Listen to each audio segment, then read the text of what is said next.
Buonasera da Taglio di Po, 10 agosto, notte di San Lorenzo, e Taglio di Po, ed in particolar modo il sindaco Laila Marangoni, ha voluto celebrare questa notte magica con una serata di gala nell'isola della piazza 4 novembre.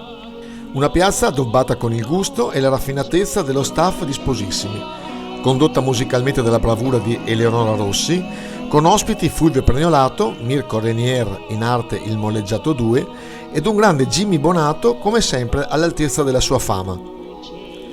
Tutto perfetto con il catering dello Zafferano, con tutto lo staff a disposizione di tanti ospiti ed un parterre di invitati di tutto rispetto, dai componenti dell'amministrazione comunale, con gli assessori Marangoni e Bovolenta ed esponenti politici della provincia.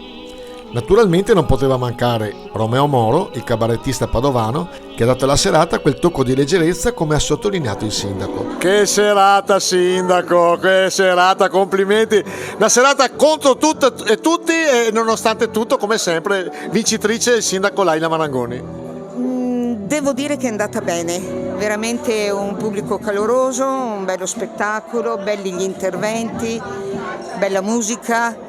Tutto bello, almeno secondo me, ma però ho sentito anche un po' il giudizio dei partecipanti ed è stato veramente un successone. Qualcuno ha detto il sindaco ha voluto fare un regalo al paese, alla città. Io ho voluto fare con questa serata un regalo a Taglio di Po, in effetti hanno indovinato a dirlo, perché è il mio paese che adoro e penso che Taglio di Po meriti anche una cosa così curata senza nulla togliere a tutto il resto che viene fatto.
Penso che da tagliolese, e spero che chi lo è condivida, abbiamo regalato una bella serata a Taglio di Po. Grazie. Guardate le stelle. Io di stella ne vedo una qua davanti a me.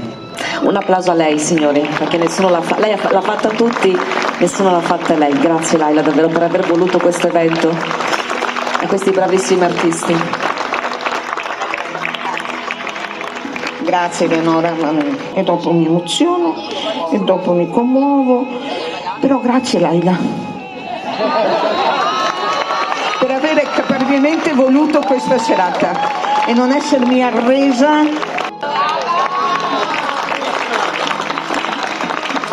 Grazie.